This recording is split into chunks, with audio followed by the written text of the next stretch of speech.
Hindi pa tapos ang laban at hindi pa dapat magkumpiyansa dahil mayroon pang halalan sa Oktubre ang kauna-unahang parliamentary election sa BARMM.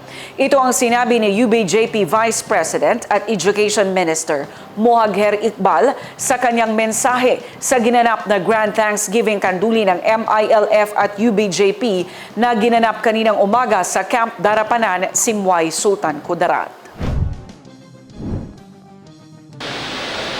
Ganun pa man, hindi tayo pwedeng magpamaya. Itong victory natin ito ay pansamantala. Darating na halalan sa 2028, kung hindi tayo mahingat, hindi tayo magpreparado, babalik yung mga tao na natalo sa eleksyon. Kaya dapat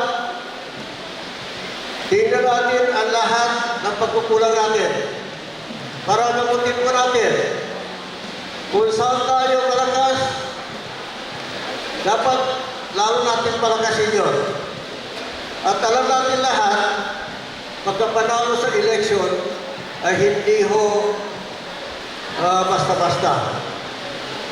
It's not pure luck. Hindi swerte yan. Swerte po yan.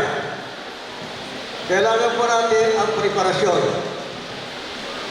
Sa lahat ng anggulo ng eleksyon, kailangan tingnan natin at nararapat na meron po tayong mga hakbang na kung saan tayo mahina, palakasin po natin. Kung saan tayo malakas, dapat lalo natin palakasin.